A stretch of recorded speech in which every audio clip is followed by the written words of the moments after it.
And then I sat on the couch playing Marvel Puzzle Quest as another group of people put it together. Welcome to an entirely predictable bowl of dude soup. No surprise ingredients. No shocking aromas, shapes. Yeah, I think there'll be some shocking aromas. We put some broccoli in there. Be some shocking aromas. Oh, well, yeah, maybe a little spice of broccoli, but Don't definitely, you worry about that. definitely a normal bowl. Number Sprig. 17. Adam's playing Destiny. How's that going for you? It's going great. Control that there? one? Can you control that on the loading screen? What? No, I can do this. Look at that. Look at that. Go circle. You can't Bruce is control a it? man after my own heart. He knows what Destiny needs to improve. Yeah. Just control it. I was confused by Destiny, actually. When Halo Reach came out, it had dogfights, kind of. It had this one moment where you can fly a spaceship and you shoot things. They announced Destiny, and they're like, cool, it has space. You're going to do space battles like you couldn't reach. That was Bungie's last game.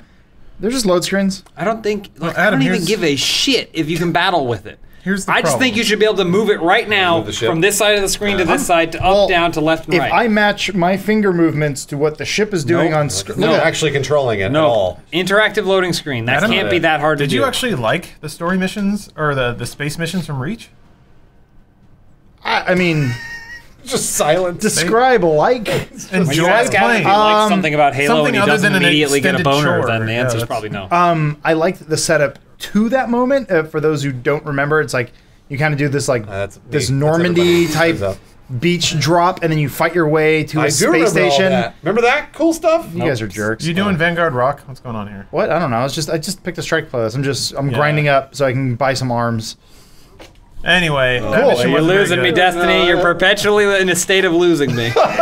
And all the people who I want just to joined play the Destiny strike don't playlist. fucking- I guess so if I can grind anyone- up to get arms. They're Don't better kill arms, myself. James. This podcast is not about Destiny. The last podcast was about Destiny. Was We'll it? talk about something else. Let's talk about a different thing. Let's talk about Mad Max, but the game, not the movie. We already talked about the movie. Yeah, for like well, 5 sort minutes. of. Yeah, talk first. Yeah. But it relates. So a lot of people went to some kind of preview event. We weren't invited. Thanks a lot, internet fuckers. Whoa. It's not a big deal. No, Why it are you is a big blaming the deal. internet? It's not a big Fuck them. deal. No, hey. Whoa, whoa, whoa. It's kind of the internet's Lawrence. fault. It's the internet's fault? Yeah. Are you George sure it's not- Internet. Whoever's listening right now, It's you're not on the Lawrence's internet. fault for saying fuck the internet? It's your fault for not getting us It's invited to Lawrence's this fault, thing. Where was this thing? Sorry. I don't know. They didn't say because they knew I would show up. It was in Australia. Oh. No, that makes sense. Perth. Yeah, it was in Perth, Australia. So there were a few Perth. previews out there and a new trailer. We watched that today. Yeah, we saw the trailer. That's Some pretty of the details are interesting. According to Polygon, one of the developers said the game is 60% driving and 40% walking. Is that kind of like Rage? Is that how Rage was? So yeah, like comparisons to Rage are kind of hard to avoid. There was a lot of driving and vehicle combat in that game. There were on-foot sections that were first-person shooting. The on-foot sections in Mad Max look more like Shadow of Mordor or Batman. Yep. You know, you got your combo system, your counter systems, and you just climb on ladders, punch guys. Yeah. And get back in your car and kill dudes. The driving in Rage was pretty boring. First-person shooting was actually kind of fun, but Yeah. the driving in Rage was boring. So What hopefully it's not like that for Mad Max. What I find interesting is just the way that like games marketing is kind of changing. Because Mad Max, when they announced it, they were just like, it's a Mad Max game. It'll be open world. Yeah. Those are basically what they said. And now that Well, it's now the guys who, for those who know, is the guy yeah. Avalanche who are making, Just who Cause? made Just Cause. And they're So still you- making Have they Just made Cause. Just Cause 1, 2, and 3? Yeah, Yeah. Yeah, okay, all right. it's all been them. That's awesome. It's crazy so- how busy they are. Yeah. But yeah, because they're gonna put out 2 games in about 3 months. Yeah, so you could do the math. You're like, Mad Max, open world, destruction. Cool. Yeah, but it's interesting to me that, despite that, most games in the past, I want to say 5 years and maybe even before that, they've all focused on story when it comes to marketing.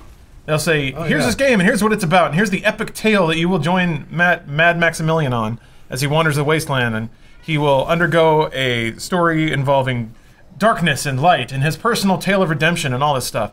And No. that has not been mentioned at all with Mad Max, which I actually find refreshing, but it's basically like, you're Mad Max, you drive around, you shoot some stuff. That's the game, that's Mad Max, have It's fun. like they're aware that they're making a video game. I know. Well, it also seems like they may have gotten that vibe from the actual production team behind the movie, which were like, narrative?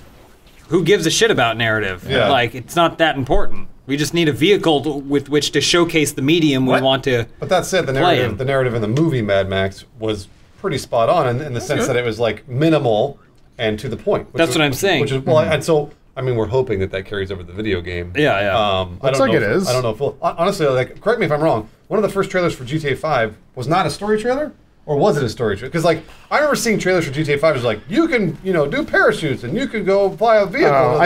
It's like I don't know if they started with story or not. They pretty much never told you the story of GTA 5. Like, they don't. They said like, this is Franklin. This is the kind of character he is. but they didn't say you will find this character and then you will do a bunch of heists and then Trevor will show up and then here's the deal with Trevor, by the way. Like, yeah, I don't think there was never really an emphasis on story for GTA. It was they kind of let the visuals and like they let the city kind of speak for itself. Like the stuff they showed was a guy like putting up a foreclosure sign and stuff like that. And they're like, look, it's obviously modern day. There's a recession. Like, you get the idea. It's LA. So hopefully that's the way Mad Max is going. Like, I mean, like, again, if that's any indication, which of course GTA 5 is in sort of a league of its own, but maybe Mad Max is similar? I don't know. I would say so. Most open world games are like Witcher 3 was kind of like that. I remember the marketing for that game. They were like, this is a game called Witcher 3. You play as a dude named Geralt. He's pretty cool. He kills guys. You're a Witcher. That means you kill people. Something about the Wild Hunt. Who cares? But here's what you can do in the game. Right. Get on your horse, ride around. That's pretty sweet. Get a haircut. That's what we're all about. Get a haircut. What video are you watching? That sounds awesome. I mean, that was kind of like the second push, though.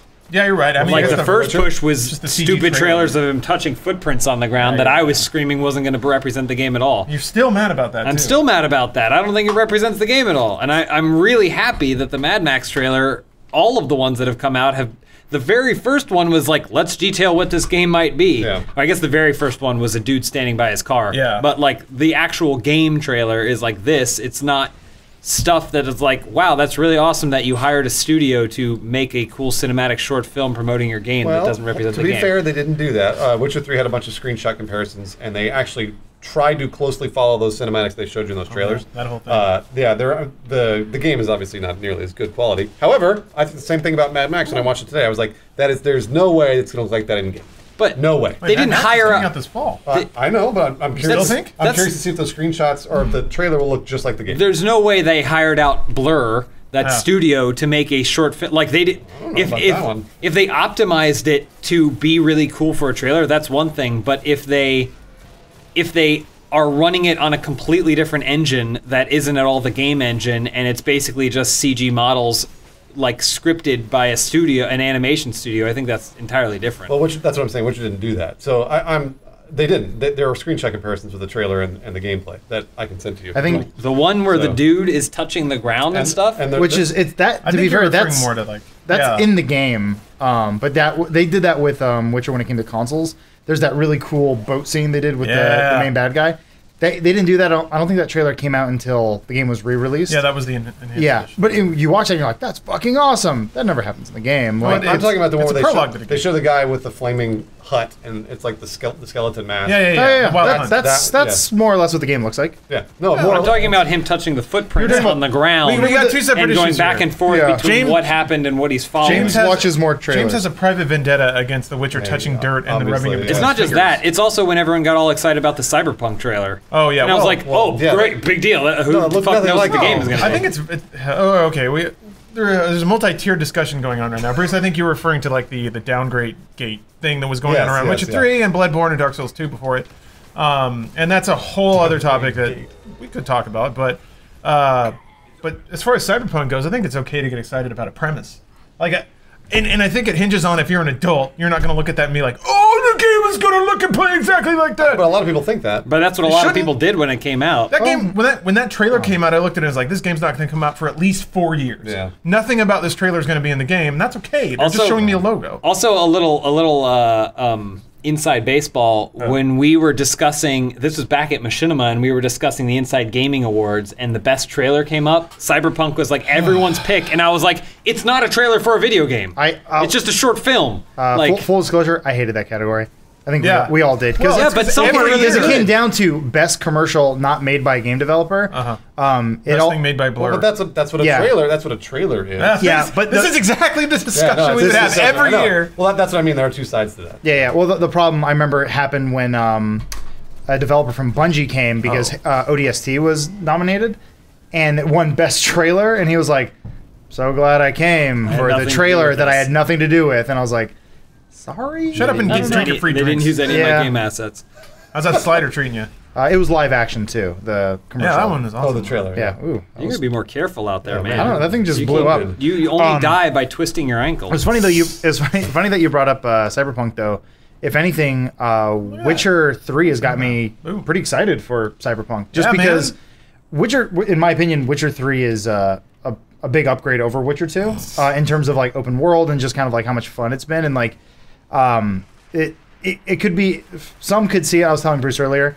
It's the perfect game if you were in prison and you had nothing else to do, because it is a rabbit hole of story. Like, you do one thing.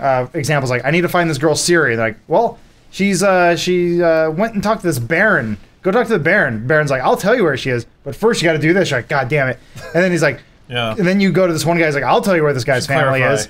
Not really a rabbit hole of story. It's a rabbit hole of doing. Go get my goat. Yeah. Well, no. Here's the thing. So yeah, it does. It is a rabbit hole of things to do. They're called chain quests. It is, but at least the story and the writing around it is like, it's interesting. Yeah. I'm not gonna say people are like, it's award-winning writing. It's like, it's a little cheesy, but for a video game. But for a video game, oh my, holy shit, this is deep. So now I'm like, we're kind of excited for Cyberpunk to see what they do. If they could do that sort of level, but in still in production? Oh yeah. Oh totally. It has been for like the last 2.5 years. Similar to what we were saying earlier though, with like Avalanche Studio taking over Mad Max, all you have to do is go, it's the Skyrim with guns thing where you just go, this plus this equals that. Basically. So you just go Just Cause, open world, Just Borderlands. Cause plus Batman plus yeah, Rage. Exactly. Now I can see that. Now I'm just like, Witcher 3, Blade Runner, I'm in. Yep. Cool. I'm excited for that. I'm more hyped than I was before when the trailer came out that James hates. Well, it doesn't touch the dirt. But he never touches the dirt. In my defense, it took an actual game to get you excited for another game. That's fair. Sure. Well, I also try to avoid the hypey trailers. Like I'm like you, James, in the way where I'm like, I'm not gonna believe the CGI because it's usually bullshit. I always point to Dead Island. Yeah. It's like that Dead Island trailer. That got everybody all hot. That game was not the trailer at all. It wasn't the trailer, right? It didn't set up the mood of the game. It didn't set up any aspect of that game. But honestly, that's the definition of what marketing is. Yeah. I mean, marketing, you're supposed to get people hyped for something that it may not. I mean, Destiny's actually a pretty good example of that. Where everyone thought it was going to be one thing, and then when they got in and played the game, the story was kind of lackluster. It's good and bad marketing at the same time, because marketing has to sell it whatever shit it is, and unfortunately, I just get upset when everyone else isn't looking at it so skeptically like I am. I'm like, isn't this obviously like red flag should be going? Maybe they just like life, James. It's not life, man. If they liked life, they wouldn't be playing video games. Maybe they just love. Maybe they just like video games, James. People like to be hyped. Like video games. I think I just don't like video games. Is my problem. I think that's what it is. So it's interesting that you guys are talking about this, because I was kind of reflecting on this the other day, like I do, in my moment of moments of meditation, a table or whatever, with a hookah pipe in his mouth, grinding your teeth. I'm meditating. That's very loud. You a little angry, dumb.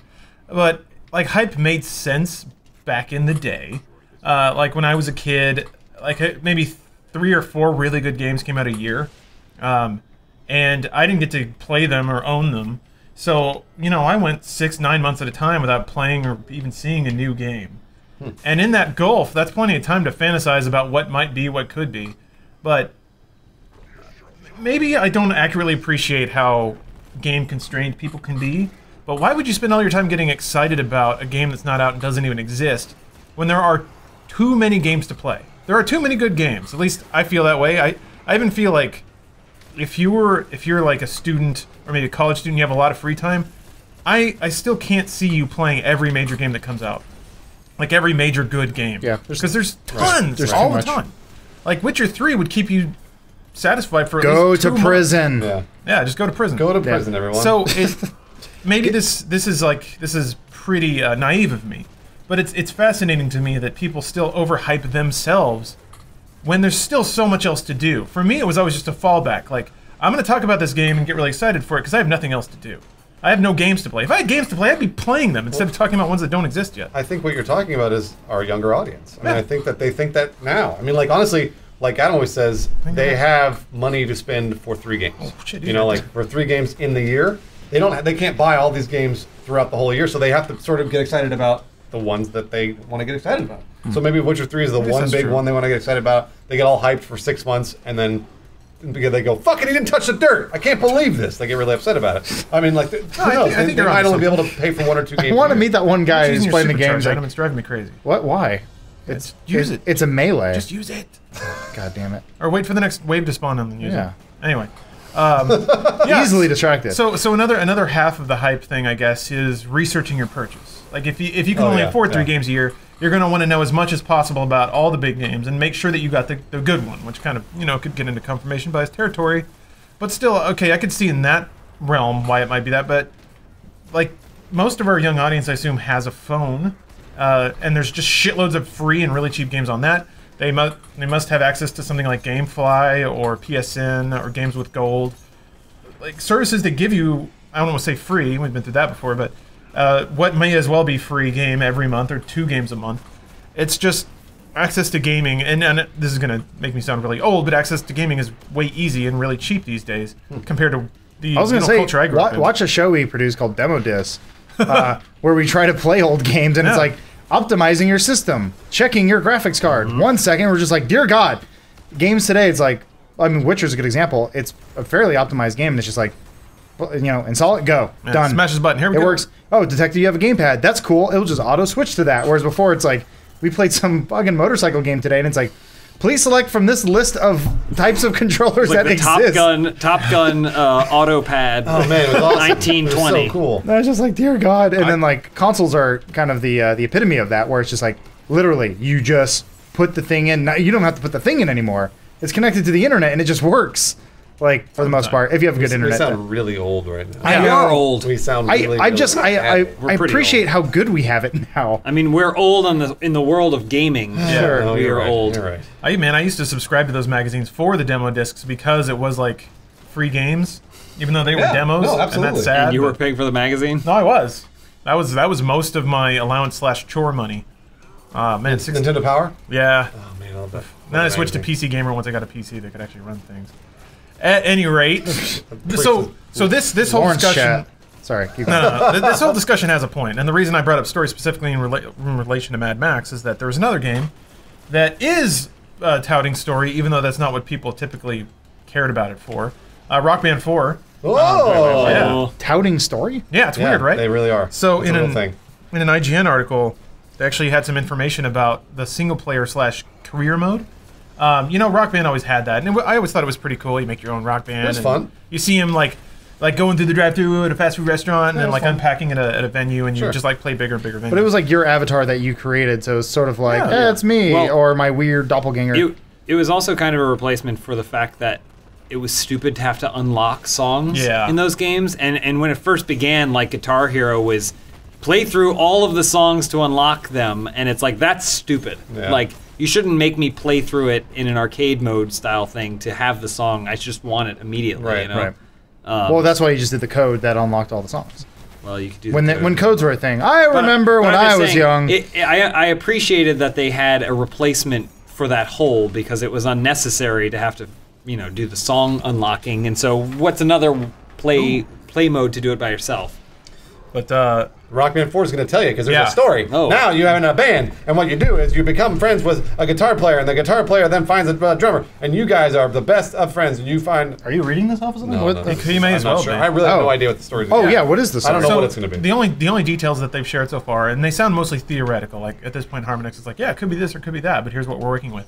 Basically, at certain points in the career mode, you will make decisions about what to do with your band. So, let's say you're offered one of the examples they said is you're offered a sponsorship from like a salted meat company.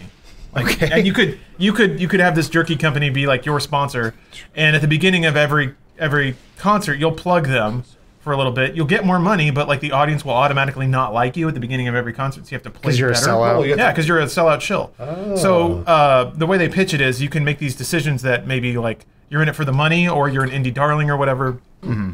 Like little tweaks that kind of alter it, but I don't expect it to be a really look like Sailor Moon a little bit. Looking good there, huh? Actually, I have like Han Solo pants. I wanted Bruce to see those so that he'd be jealous.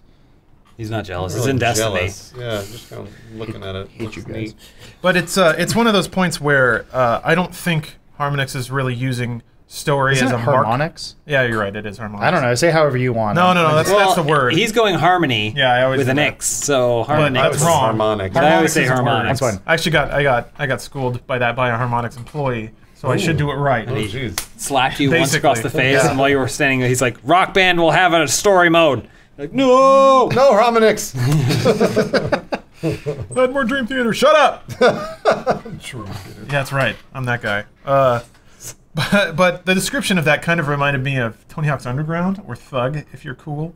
It was We're the not first. cool. Yeah, It was no. the first Tony Hawk game that kind of had a story, and I really, really enjoyed it, even though it was stupid. Like you you and your wormy little buddy like grew up in Harlem or whatever, I don't know, someplace in New York, and you grow up like skateboarding and it's all about the street, but then you like get up into the money and your friend gets corrupted and he steals your trick, and the finale was it really good or it was goofy. Okay, all right, but okay. I liked it. And like at the end, it's like a skate off back in your own hometown now that you and your friend have been through this bitter adventure together. I thought it was like cute, Eminem. basically. Yeah. It was basically a parable for Eminem's career. But I remember playing that and thinking, wow, they actually like they found a way to make me care about Tony Hawk again, even though it's me just doing the same combos, same tricks I've always Wasn't done. Bam Majera in that? I think you're thinking of Underground 2, which wasn't there terrible. American Wasteland or something? Yeah, American Wasteland was after that, and yeah, they kept trying to believe they go kept with like making the these story games. thing. But See, to me, it seems like that. At the time, I was like, well, they can't figure out how to make this game, so they're padding it. That's what it seems like with Rock Band as well. Like, what the fuck are we supposed to do? Yeah, like we already have more every songs. single goddamn Yeah, instrument. yeah, We can't add a French horn, so we have to put a story mode. I feel like everyone's slowly learning, or not slowly, but it's because it's taking a long time. I But actually took keyboard out. Oh, really? It's not in this one? Nope. Well, what the fuck am I supposed to do with my bought keyboard? Like it smashed against the wall. the magic number for anything always seems to be 3, right? Like once you go past 4, it's just people just stop caring. Rule Like of threes, man. I don't know, it's the sort of thing. So like Tony Hawk, it was after I thought 3 was like the best one. Everybody says it was, yeah. Yeah. What about Alien Resurrection, guys? People cared about Alien Resurrection. Alien Resurrection. That was the fourth. That was the 4th one, yeah. What about Goblet No of one Fire? liked 3. In your defense, though, no one did like Alien 3. No, I actually meant Alien Resurrection as the 4th one. Yeah, what I- about Goblet of Fire, guys? I feel like Harry Potter is Again, not the the exception, not the rule. It's 3s or 7s. Books are allowed to be 7. no, I know that. I'm aware. People care about the 4th one. Everything has to be 3. No. I don't know. The third Harry Potter is the best Harry Potter. That's actually film. true. Prisoner of Azkaban. It's the best film. It is. Like, Yeah, because the rest of it's just like it's a book series. Who cares? I don't know. Let's- It's a weird let's thing. pose this question. So clearly, it doesn't sound like story hooks have got you guys interested in Rock Band. I listen. I This actually, I am interested now. Oh. But go ahead. Oh, I think that's kind of interesting. this is all speculative, right? We haven't seen anything, and even the developers Letters. are like, Thanks "This for is coming. just a theory that we have, right? Or that- ideas that we're batting around." Let me make sure I get the tone completely correct here and Was the game coming out this year or next year? click through this. We don't know yet. This year. My Really? theory, Should be this fall, yeah. my theory is that this will still just amount to bars on a screen slowly filling up and numbers. Like, so it'll be like, oh man, this audience hates you because you're a sellout. So your red number will be higher than your blue number. You know, like in terms of what it actually means, or the concert will begin and it'll be like, because remember when they were like, now that you can do music videos in Rock Band, like Oh, yeah, I they remember shoot that. music videos in Rock Band now, and it's just like the characters on a was green nothing. It was screen nothing. with Yeah. swirling It lights was and stuff, but like it doesn't matter because it doesn't stand in the way of the game. But I just remember every single time a new Rock Band or Guitar Hero comes out, they're like, we're adding these features that aren't directly related to the gameplay, but they ultimately end up just being whatever. Choose your path, you know. Well, what it's going to be is when you play a gig, you're either going to get more money if you're a sellout, or you're going to get be better at your instruments if you're an indie. Like that's the only thing that's going to equate to for the story value of the game, which is fine. I mean, it's yet another dimension they add to a game that I already love. Yeah. So I mean, like for me, more is better. You know, like in Rock Band. Yeah. Because I already like Rock Band. I'll say if the core of the gameplay is good, that's all you really need. Then from there, I think that's what we always kind of default back to. We're like, story's not necessary. You don't need it. If it's there, cool. right, yeah. But if the core of your game isn't fun, but you're like, the story is so good. It's like, well, I don't play games for story because they tend to not really be that great. Yeah. Movies and books tend to have good stories. I really have yet to play a game where I'm like, this is a great story. I don't know. I mean, that's off the top of my head. I can't think of anything really right now. But like, I mean, well, don't know. the only thing I would say is the Telltale games do have sometimes amazing stories, but they sacrifice being a game Yeah. for being a narrative experience. And it's funny because for me that's a disadvantage because I liked the story. Yeah. I just couldn't get through 3 game episodes itself. of Walking Dead because I That's- was bored out of my fucking skull. Because I you're have been basically clicking around. watching a story unfold. Yeah. Yeah. I'm waiting for when either Telltale or somebody will just be like, and it's weird because this has happened in Japan for decades, like the visual novel thing. Just like give me an autoplay option because I'm interested in watching it like a TV show, but I don't want to have to pick up this wrench and carry it around and give it to somebody. Can I tell you that I played the most recent Game of Thrones yeah? episode, Oh, right? yeah.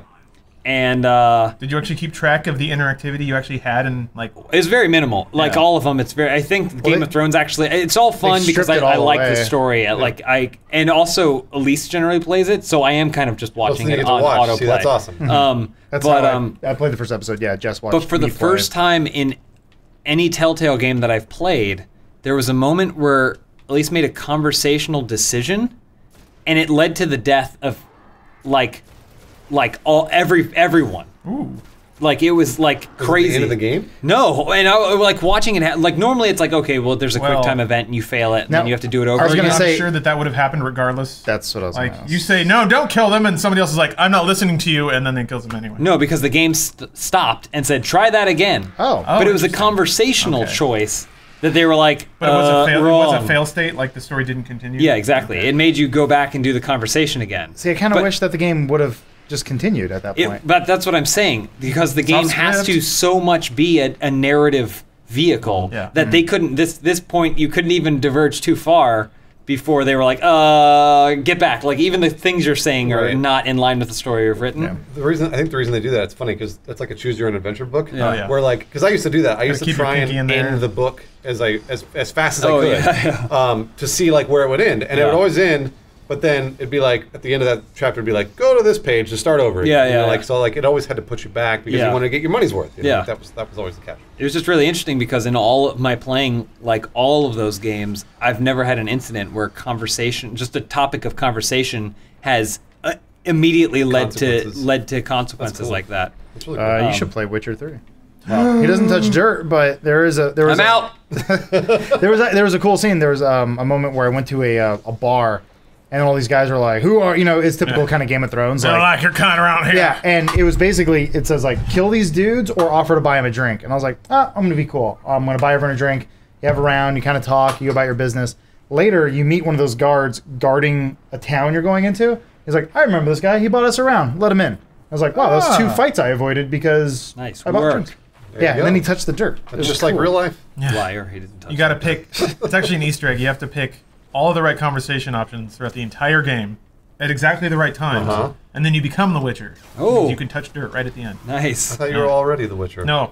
Nope, you're pretending to be the Witcher. Okay. Yeah, This is he video doesn't games. truly become witching until he touches the ground. It's like Tron, the lasers shoot out of the monitor and suck you inside. And then Dragging this back to Rock Band. Yeah. It's interesting though, because like well, this isn't because it's not going to be a smooth transition. Like Adam said, as long as the core gameplay is there, like who cares what they tack on around the outside? I don't really care. What's interesting to me is Guitar Hero, which appears to be changing the core gameplay to make it almost less like more of like narrative. Well, like because they're turning it into an actual concert. Like it almost feels like and it's not narrative in the traditional sense, but to do like we are trying to make this obviously different from what you're experiencing, so we're going to change the core gameplay to do so. Yeah. And I don't know how I feel about that. So I have a funny story about the trailer. When we first got announced, or I think it leaked, and Lawrence and I were the only ones in the office, and we both watched the trailer. Yeah. And both of us were kind of like, like that's kind of cool. Yeah. That's really interesting. Like we like how they were trying to change things up and like make things a little different so that it might appeal to new viewers or new players and things like that. And then everybody else came in. Yeah. They watched the trailer and was like, ugh, stupid. Looks so fucking dumb. Well, it was pretty cheesy. And well, right, no, I know. And everybody, like, I'm not saying it's not cheesy. I was just excited about the potential, I guess. Yeah. And then once everybody said it was fucking dumb, I was like, you know what? Maybe it was dumb. Oh, don't let our negativity influence you. Like I said, I'm a skeptic. And I was like, well, at least credit to them because they're trying to make something new. Yeah. Whereas Rock Band's just like, there's a story now. Whatever. You're gonna play some music. Yeah. Guitar Hero Live's like, we filmed a bunch of really weird live shit. Yeah. And whether or not it works, who knows? It looks like it may not. Well, I mean, but it's cool that they tried. Part of me has to trust that it works to some degree, otherwise it wouldn't have gone through a green light meeting and like said like, yes, you can spend millions of dollars. I always look at that Tony Hawk ride. Right. Also, I mean, even Guitar Hero World Tour, where they're like, we need drum sets too. Yeah. So they just put 3 pads in not at all the shape of a drum set, and then 2 cymbals that were like up here. It's like, I'm playing drums now. Look at me. And they're like song creator that sounded like ringtones from 2002. You're a songster now. They tried. What? It's interesting to hear you guys talk about it, though, because you say, like, Rock Band 4, what's going to keep me interested is the raw gameplay going to be good? It's going to give you something new? I guess maybe that wasn't. Can I get drunk with my friends and listen and play Green Day? That's the gold standard, isn't it? Can. Yeah. Give me a good Weezer song. Thank you. But then, on the other half, you have Guitar Hero's reveal, which is like, here is all this new shit. It's so new you don't even know. New guitar, new fingering stuff. It's first person now. Girls are going to scream at you and throw their panties at you live. We're going to have Guitar Hero TV or whatever that is. We're giving you so much cool new shit. And the internet's like, gay. Yeah, no, I know. So it really makes me fascinated because like Rock Band 4 was revealed, it's like, hey, guess what? It's Rock Band, but there's a 4 on it now. Yeah. And people are like, yeah! Well, Harmonix is always kind of the indie darling anyway. Yeah, and they're self-publishing, so it's even more. They're self-publishing. I mean, and I think story. in the story being that they originally started Guitar Hero. That's true. And then they left, made Rock Band, and now they're kind of just doing their own thing. And it's like, well, I don't know. I think they win the people over more than I don't know. I think Guitar Hero left a sour taste in more people's mouths than Rock Band I ever thought did. so too. The reason is because they kept trying to capitalize on the DLC games. Like, Yeah. they're like, now buy Guitar Hero Metallica, now Guitar Hero Dream Theater, Guitar Hero Avenged Sevenfold. The Guitar narrative Hero there Blues is Traveler. pretty clear. Like, Hold on. Sales are through the roof. because basically Harmonix started Guitar Hero, Activision kept it, and then they went on to EA to do Rock Band, Right. which arguably was a lot more innovative and interesting. And then Activision just pimped the shit out of it. They basically drove Neversoft into the dirt with Guitar Hero games. Yep. So I can see how some of that like, we don't want you to win, like maybe mentality is still around. Sure, but I mean that's a very small subsection so of people long ago. who. Yeah, I was gonna say People still remember though. They do. Do they? I wonder if that's what it is. Like, is it really that, or is it just? I think it's because when you see Rock Band, like part of it is just purely, I know what this is. I know that I enjoyed it, so I know I'll enjoy it again. I think the other part is I see the trailer for Guitar Hero and I'm like, where's the game?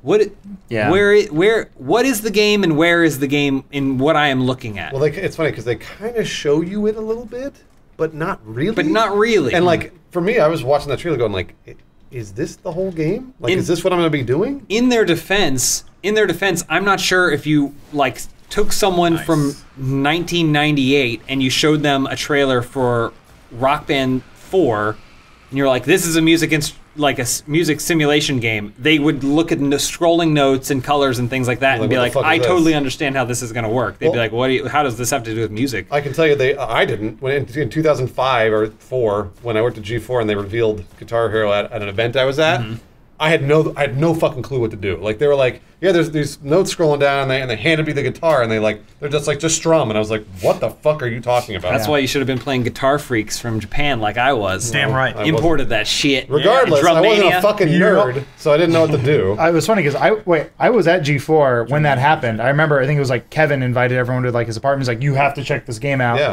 And had like Guitar Hero parties, and there was that one D-bag who worked at the company, and he was like, smug asshole who rolls in. He goes, I've been playing this game for 10 years. No, his name wasn't James. He was this other dude. I didn't get invited to any. I just remember this. I remember this guy. This guy looks over and goes, "I like that one. It's called Guitar Freaks." And I'm like, "There's a reason you don't have friends." I'll be the first to tell you that Guitar Freaks is inferior to way all of those games. Drum Mania, all of those games are way inferior to the American counterparts. But at least I understood the concept of note scrolling, even though they came up. I think in Guitar Freaks everything went up instead of down.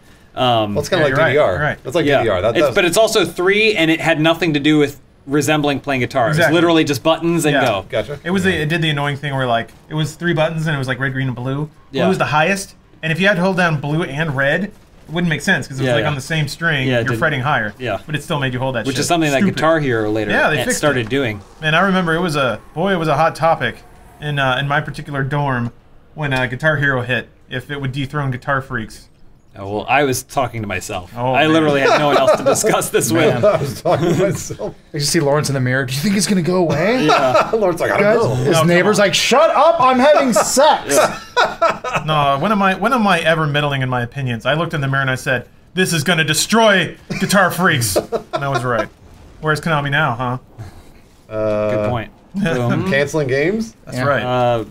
Reattaining profitability? Yeah, right. Desperately. Well, it's funny. They have an office right up the street from us. And from my understanding, that's where they're doing the multiplayer for Metal Gear Solid 5.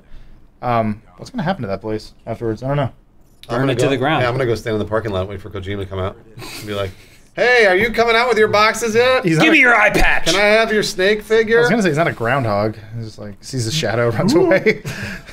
Just imagine Kojima looking at his own shadow and like running away coyly, wiggling his arms in the air. I think it's a big ruse. Oh, you think he's not? You think We already he's not real? we already did a podcast about this. Do you think Hideo Kojima's a hologram? He's gonna take off Yeah. his face and it's gonna be David Hayter. Yeah. Oh, I told you. I thought it was me, Tom Cruise from Mission Impossible. And then 99.9% of the planet's gonna Voight. go. John What? Voight, I mean, from Mission Impossible. Why did I watch that? Anyway.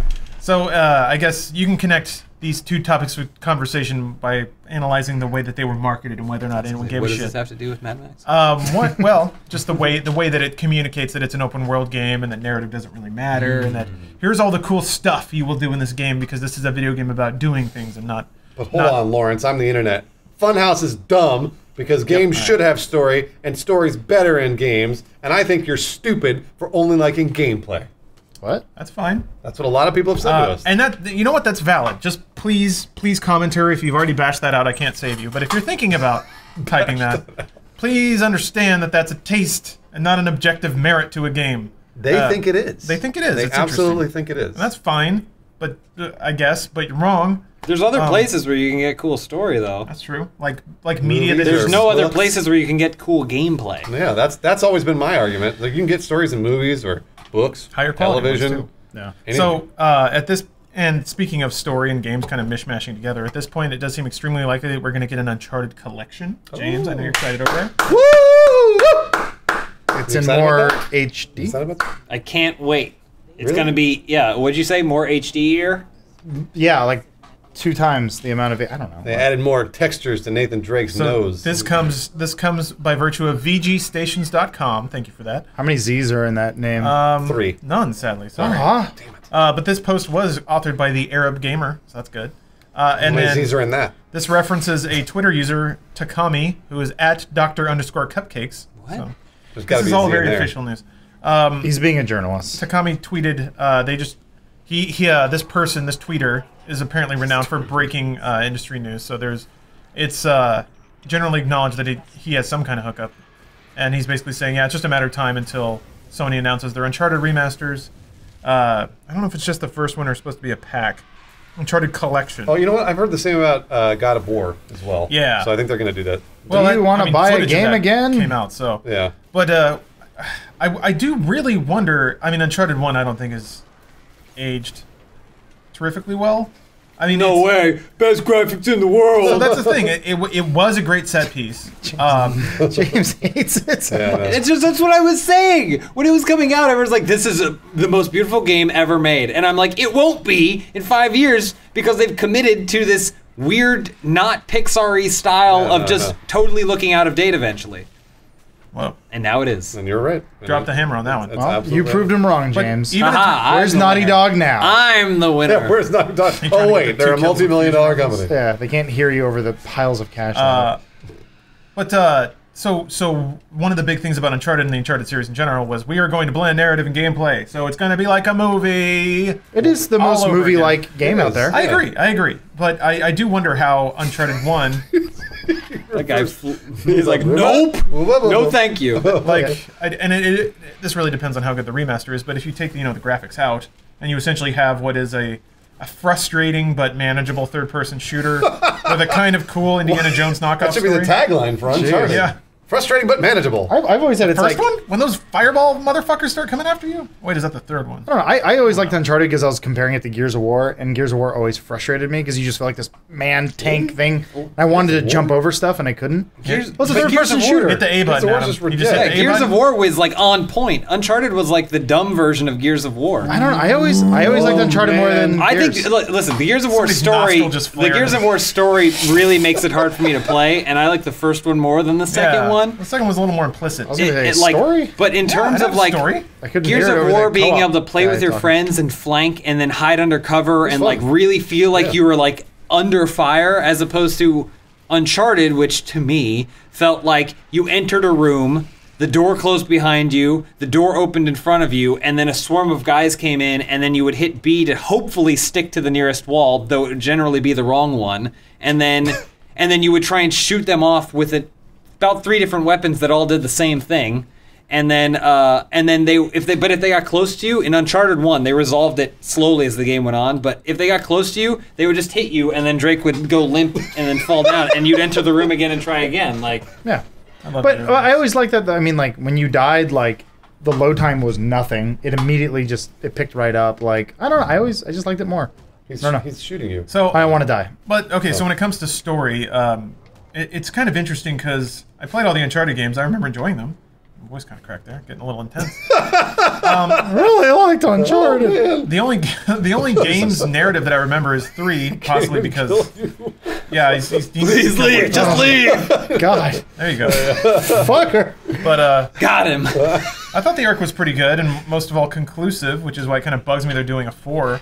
But I do wonder if people went back and played all the Uncharteds again and like really looked at them and was like, these are kind of like really bad Indiana Jones knockoffs. I was gonna say, do you think there's one guy who's like, I'm so excited for Uncharted 4, plays through the original 3 and goes, I'm gonna cancel that pre-order. I don't think that would happen. I think 3 or 2 and 3 specifically are good enough to warrant a 4. Just in terms of, I want more of this kind of game. Well, also sales. I think they sold well too. That's kind of the interesting thing. Like as a console exclusive, yes. As far as I know, I'm the only one who's just like they shouldn't make a 4 because 3's story ended everything. That's what I heard. But I mean, everybody who liked Uncharted 3 is like, you know what, fuck it. That's the thing. That's me. Everyone's like, Uncharted story's so good. Yeah, good point. But nobody's like, oh, but the story, like, you're doing a disservice to 3 by making really it. good That's point. part of my problem with it too. Is that if they push the narrative as it being this narrative cinematic game, right? Shouldn't they value what they've done with the story? So I'm going to make a comparison, and a lot of people are going to get angry about it. And I made this comparison a lot, and people still get angry. Nolan, he never makes sequels to his movies because he likes the stories. He likes Inception. I'm only going to do one Inception. Interstellar. Oh, so you're not talking about Batman? How's Batman? Well, no. Well, Batman's again. That's sort of an established property. All of his original. Are you talking about his original IP? Yeah, all of his original IPs are Gotcha. just one. And he's always said, I'm not going to make a sequel to Inception. I'm not going to make a sequel take it for what it is and then move on. Yeah. I have another idea. And that's, I mean, like, honestly, if you really treasure the story that much for Uncharted, you're right. They should wrap it up and be like, we're moving on to another game like Last of Us. Yeah. You know, like, it's the same deal. So I speculate that what people remember about Uncharted are the set pieces. Like that part in Uncharted 2 when you're in a building while it's falling over and you're running and you're jumping. No one in that moment is being like, man, I really appreciate Nathan Drake's arc. They're just like, yeah, I'm a badass dude jumping across exploding buildings. And when they think about an Uncharted 4, they're like, oh, I could jump across more exploding buildings. And that's what they associate with the franchise, which is fine. I just wish when people are talking about story in games, they would talk about the things, like it would clarify the discussion a lot. But Joel and Ellie. Who? Joel? Who's Joel? I actually like the ending of that game. Last of Us characters. Oh, sorry. I thought you were talking about. You didn't even know who I was talking about. I was like, who? Who's that? But so another thing that's interesting to me is since they're doing a remaster, what I was thinking about is this is an opportunity for them to go back and kind of retcon 3 to add in some stuff or justify a 4 a little more, kind of like the re-releases of Star Wars. Like they go back and rework the that works So out really okay, well. actually, so here's the I I'm saying beat. it's good, but they can do it. I know. I played through and beat Uncharted 3. I don't remember the ending. How did it? I mean, spoiler coming up. How did it end? How did it end that they can't do anymore? Well, basically, because did he lose his legs? Like, so there was an implication that like he and Elena had a relationship and got married, and they're like, you don't wear your ring anymore. So it's like they imply that their relationship fell apart because Drake is a pathological asshole who has to go keep raiding dungeons and stuff. Okay, gotcha. And at the end of the game, they more or less lay that to rest. Like Drake figures out why he's so driven to do all this stuff, and he's like, oh, I should stop that and live a normal life. It's basically like the end of Furious 7. You know, Paul Walker had to go live with the angels, be a stay-at-home dad. Live with the angels. I was gonna say you're describing the ending to the movie Enemy a bit more than I think only James and I have seen Mine? I've seen it. No, Enemy. But The giant spider at the end. Spoiler. What the fuck are you talking about? You should watch the movie Enemy. About it. It's actually pretty good. I don't know what I'm You're gonna talking have to about, but I know the movie. contextualize this a little bit for me because I haven't seen the movie. So I don't see how a giant spider relates to this. Most of Just the related to Furious 7. No, I was gonna say a lot of the movie Enemy has to do with someone's internal struggle of staying faithful to his wife. And the way the movie does it is actually pretty clever. Or it's well done. It's interestingly shot. It's a good movie. And the more I thought about it, I liked it. But you can do a parallel to Uncharted where it's like, oh, Nathan finally learned his way. It's like, no, he's just gonna go back to fucking raiding tombs. Like that's his thing because he's a video game character. Like there was no guy who picked up a copy of Uncharted 3, walked out of the store, and goes, God, I hope they get those relationships right. He was like, I want to go like jump off of rocks and shit and shoot people. What you're saying is totally justifiable and fine, except that everyone who holds the game in such high regard generally talks about the story. That's kind of generalizing, though. I mean, I think that's definitely one thing where people. Adam's right though. Nobody picks up the game and goes, I can't wait to find out what happens to Nathan Drake. Is he still faithful to Elena? But when they defend it. Well, no, but that's when they defend it, though. But when, like, for example, like in their deepest, darkest moments, when they go and fucking pre-order the game, they're not like, like you said, is he still married to Elena? No, I know. I know, because it all comes back to money and whatever. Like, it doesn't. It's the same. Why isn't the studio saying we shouldn't make another Uncharted? Because they're looking at the big fat check that they're going to get for making another one, and that's what makes the world go round. Well, also, the majority of people who are buying the games and playing them are not listening to this podcast or going on forums and arguing about this sort of stuff. It's kind of a microcosm. Like, it's just a very, it's a tempest in a teacup sort of thing. Where it's like, yeah, we have to remind ourselves that I would say 95% of the game playing populace, they go in the store like, oh, another Uncharted, cool. Right. And then they go home, they play it for like an hour, and then they go have dinner with their girlfriend, and then go play basketball or whatever people who don't play games all day do. Basketball. Basketball. That dribble sport. Well, but I mean, we're talking. Dribble sports. We're talking to the Sounds people. like a really interesting website. I want to go. We're talking to the people that whine. Our people on the internet. Yeah, I mean, like, because they're the ones that. No, they're passionate. And I mean, like, we know a lot of nerds in our sort of in our little circles, and we know a lot of video game industry people. We're nerds, and then we have friends who we consider nerds. Like Lawrence Lawrence is kind of like the nerd of us. Kind of, but I mean, like, even then, he's a little more even-handed than the nerds that are talking about Elena and Nathan Drake. There's different level. Well, so, I hope they stay together. As cool as Nathan Drake. Oh, nice toss. Thank you. So we can wrap all this up. Provide some concluding thoughts here. It's interesting. I don't want to stand. You're a fucking nerd. Well, we can draw kind of a line between all of these stories. So Mad Max has mostly been, and a lot of open world games like Witcher 3, they do a really good job promoting themselves or accurately marketing themselves by saying, "Here's an open world game. It's more about what you do in this game, not about what we have to tell you." And this trailer is going to focus on the 20 things that you can do in the game. You can go like you were saying with the GTA. It's like, you can go play tennis. You can drive around cars. You can own a dealership. Like, it was just this list of cool stuff to do, and I think that's really a much more accurate statement than saying, like, this is an epic tale of one man's quest for. Well, I think that ultimately the thing to kind of look at video games differently than other types of media. It's not so much that it's the story they're trying to tell you. It's the story that you can kind of tell yourself. Yeah, it's your experience. Yeah, it's like I always use like Skyrim as an example, but it's like. Put 3 people in a room who've played the game. Be like, "What's the story?" They'll go, "I think there's some Stormcloaks and Romans." I stole every pillow. I don't know, in the entire world. But then you're like, "What did you do when you went to this one town?" Right. They're like, "Oh, I did this and I did this and I did this." And it's like that's where video games are unique and offer something that most books. I mean, there's the choose your own adventure bullshit, but like most just media in general cannot do is have you create your own story of what you did, and that's the more important part. So like Mad Max, like. Here's the baseline, but you're gonna drive around and do so many what it looks like is they're gonna offer a lot of cool, unique things that you can do that only you can do, and like that to me is what's cool. That's the story that I care about, not whether Nathan stayed with his wife or not. The interesting thing about story generally in media is the fact that you're supposed to relate to the characters that are in, or not relate, and figure out kind of where they went wrong, where they went right in movies or television or whatever. Like you said, in games, it's kind of the opposite. It's you then get to make the choices. You get to decide if you're right or wrong or bad or good or whatever.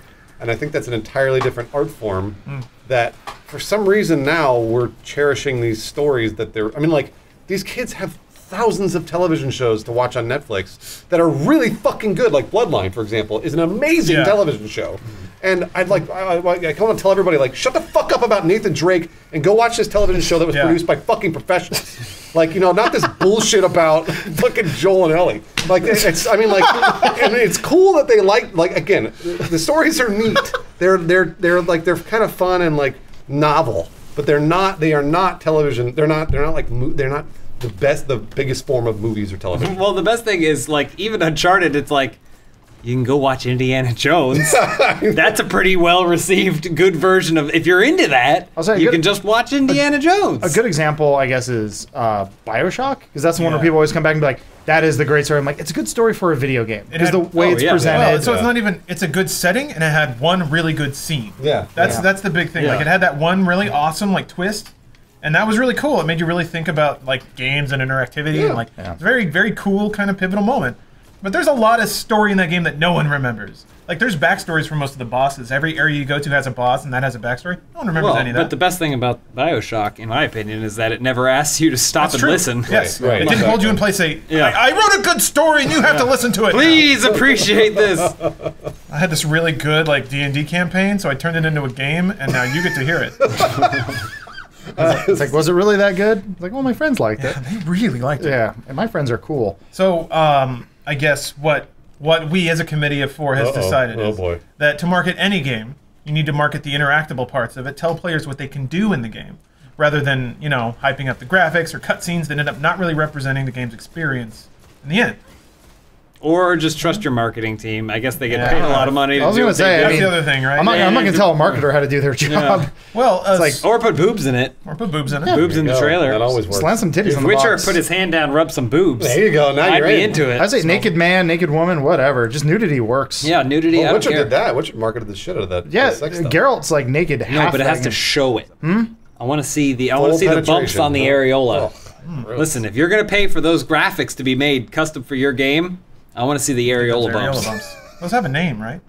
Yeah, they're called areobolas. Nice. Man, I've the Northern Lights. seen some exaggerated artwork of areobolas. Pretty crazy when they get to the size of nipples. Adam was thinking Aurora Borealis. Yeah, that was Northern the joke. Lights, and then well, he was thinking about actual areola bumps. Yeah. So was I. Regardless, I'm sorry if I offended anybody out there. What? But You didn't say fucking anything go watch offensive. television. Please watch good. Like things. honestly, television right now is like in a golden age. Like there's so much good television out there. You don't even have to wait for it. You can watch it all in a weekend. It's just right there. Well, I was gonna say it's a lot of good TV is beating out movies for me. Do you want to do TV talk real quick? Oh, sure. TV talk podcast. TV talk. So I started watching Penny Dreadfuls last night. I've heard it's good. Yeah. I don't know if it's good, but it's. I mean, I kind of got into it. I watched the first 2 episodes. It's interesting because, as you know, I've seen all of American Horror Story, but I'll be the first person to admit that it's terrible. Yeah. Right? Sort of like Arrow or Flash for me. Yeah, I don't normally watch terrible television that then I will just actively admit is terrible, but this is terrible, and I still somehow watch it every single. But this is a lot. I think this would satisfy that itch without necessarily being terrible. Only 2 episodes in, things could fall apart. But tonally, I'm pretty much digging it. How are you watching it? A friend of mine has the Blu-ray. Oh, okay. Yeah. Yeah, that's exactly what I asked him. Ever since I saw Lucky Number 11, I've had a little bit of a crush on Josh Hartnett. Really? I was gonna say after the Faculty. Lucky Number 11. I was gonna say after Hollywood Homicide. What about Pearl Harbor? 28 Days Later. I haven't seen Pearl Harbor. You haven't seen Pearl Harbor? No, I haven't. Oh Lord! What? It's a 3-hour Michael Bay film. You would love it. So it's terrible. It is. It's really bad. It only occurred to me like a week ago that Pearl Harbor was a Michael Bay film. Oh man! How have I not seen that? 45 minutes in the middle of the movie is some of the best action I've ever seen in any movie. But the garbage around the rest of it, terrible. How long ago did you see it though? Because I saw Bad Boys 2 when it was in weekend. No, I watched Pearl Harbor it's like a year ago. And I will. Okay, good. watch. That's perfect. It was on television, and I watched the whole thing. Why? I don't know. He does his yearly watch of Pearl I Harbor. don't know. It took 4 Let's see if hours. it's good yet. So breaks and I was shit. gonna say commercials. Oh, Jeez. it's terrible. It's Pearl Harbor is unfortunate because it's Michael Bay, but it's also It's historically accurate, I'm sure. well, someone's saying, you know, it made a lot of money, Titanic, so let's do that. Yep. Except let's hire Michael Bay. Yeah, and Michael Bay was kind of like, thanks for the script, but I want to blow shit up. The best thing about it is certain Michael Bay movies, you get a cue into Michael Bay's morality meter. Like that's one of the best things about watching. What is it? The Pain and Gain. Pain and Gain. Yeah. Oh, yeah. Is because you're like, is this what he thinks is cool? Yeah. I think this is what he thinks is cool. Yeah. Like Yeah. I'm not sure. Pain Again is one of the best movies. It's awesome. It's really good. Yeah. But that was one of my favorite movies. Pearl Harbor is also Michael Bay's idea of romance. Oh, no. Yeah, absolutely. Which, without spoiling it, is like not romance at all. No. Like it's actually horrific human behavior. Yeah, most of it. But it's fantastic. I mean, yeah, sure, most of it. But like I said, 45 minutes of the starting with the planes, coming into Pearl Harbor and then watching till the very end of the movie. It's fucking awesome. He's just a cook, man. It's fucking awesome. Yeah. But the story is garbage. Don't watch it. It's funny too because Michael Bay loves stereotypes, and I was like, oh, like there are parts where like there are like very Asian actors, but I was expecting to be like almost blackface, you know, like it was going to be bad. No, it's not that bad. Well, I mean, like look at fucking robots and Transformers, like. Well, but that's Transformers. This is at least based on historical. How do you know that fact. those are stereotypes? Those are robots. I was gonna say that's my argument. You're a racist. Yeah, that's my that's argument you. for Transformers is they're robots. All right. Sure. I don't know what You're skin the color racist they one. have. It can't be racist if they're robots. I'm gonna say any throwaway character in Armageddon is just like Yeah, that's true. It's just like it's for him. It's like a cartoon. He's like, yeah, black people talk like this, right? Well, but I've seen in one. Michael Bay's defense, Owen Wilson plays a cowboy who is just a stereotype of a cowboy. I think Michael Bay just thinks in 2 dimensions. Yeah, Oh no, he makes I'm not. cartoons. I think he transcends race. That's definitely one thing. He does not see color. It's in 2 dimensions. He's just like, does it explode? Does it got tits? Let's do it. Fuck yeah. And like, he must be exhausting to hang out with. But Well, it's like Michael Bay signs on to do a harrowing tale of a guy that just happens to be Native American. Like, you bet your ass he's gonna have a feather. Like, he's gonna be riding in on a horse shirtless, throwing tomahawks. Yeah, you're absolutely right. And it's not because, I don't think it's because Michael Bay is necessarily racist. I that's think just the way he it's because thinks. he can only think that way. Yeah. he's like, I saw a picture. Yeah. This is what they. And like, I have more pictures. Like, no time. Like, I watch Peter Pan all the time. I imagine his mind is kind of like Sesame Street, but with a lot of guns and explosions. Yeah. So everybody is very obviously like a milkman is wearing the white suit with a hat. Yeah, Whips an Uzi out and just starts shooting.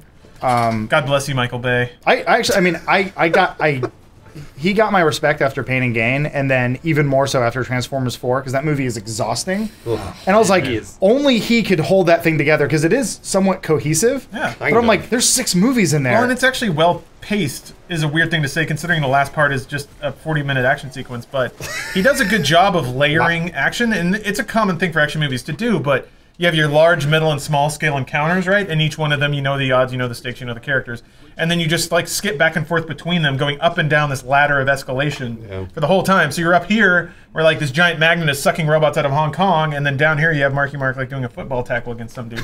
And like, it cuts back and forth, but it's like, every time you get tired of looking at Mark Wahlberg's face, then it cuts up to a giant dinosaur robot crawling down a building, and you're like, this is ridiculous. Like, it always... Even though it is very stale by about 10 minutes in, it finds a way to kind of not be stale. I don't know. It's just like... I can't watch it again. It's like Requiem for a Dream. I think I can only watch that once. I think I saw it on TV, and I was like, I can't do this. Like, No, that's too much. I don't know. Like, I think I need to strap on goggles and be like in a motion thing. Like, You know House on D-Box. Haunted Hill, when Jeffrey Rush, right? He gets haven't trapped seen down it. on the bottom. You haven't seen the new House on Haunted Hill? No. He gets trapped in a little crazy room, and it's like, if you get trapped in here, put on these goggles and grab onto this pole, and it's the whole room spinning around him. It's supposed to make... So the concept is, what would make a sane man crazy must make a crazy man sane. Oh. So it's a crazy, wacky room that flashes lights in your face, but it's just, there's a shot of Jeffrey Rush wearing these old goggles, and that's you guys watching Transformers 4. That's the way it felt. except in House on Haunted Hill, there's just a man bouncing a ball staring at him. And it's just like, and he's like going, Yeah, it goes into a crazy hallucination, but like, that's the sequence, the physicality. In other news, I finally saw Tank Girl. Yeah, you It took me mentioned that. At lunch? about I saw 15 Lori minutes. Petty at lunch. No, Yeah, we saw Lori Petty. No. It looked like it was a really fat woman that looked like Lori Petty, kind of. I like that you know her name. Well, That- I mean, it I did- looked her up. Well, Bruce, we're at lunch, and Bruce goes, "It's Tank Girl." Yeah, I know. And I it go, wasn't Tank "Really? Girl." No, I Tank blew it. Girl? Wait, so did you know that he had just watched Tank Girl when No, he said that? I just happened to say Very it's weird. bizarre. She very came bizarre. up twice in one day. And then I saw another woman who looked like Lori Petty. And the new Point Break trailer is out today. Yeah. Which Is Lori Petty in that? she was in the original Point Break. No, I don't even care. She wasn't G. Keanu Reeves' love interest. I have no idea. Yeah, she's I Kit from League. Yeah, she is Kit League of from Their League of Own. Their I Right? immediately thought of, I'm like, oh, it's the Free chick from Willy. Free Willy. Yeah. Who I thought was a Never saw boy. Free Willy. Or the He's girl. in there. Michael from Home Madsen is also the loving stepfather. Think about that for a second. Yeah. I followed like right after Reservoir. Right. Well, it's right after Reservoir Dogs with like, Oh. who would be a good stepdad? That guy, Mr. Blonde, the guy who chops the ear off. Anyway, go see Reservoir Dogs. That's a great film. Thanks for listening to our TV Yeah, not, slash not, movies now's a good time. podcast. Now's a good time to end. So. Oh, really? Yeah. Yeah. We're done. I gotta piss like a racehorse. Yeah, so do I. Oh. Which You means- made it through the whole one. Not you a didn't lot. think you were gonna. Nice I just job. like to throw my head back and neigh.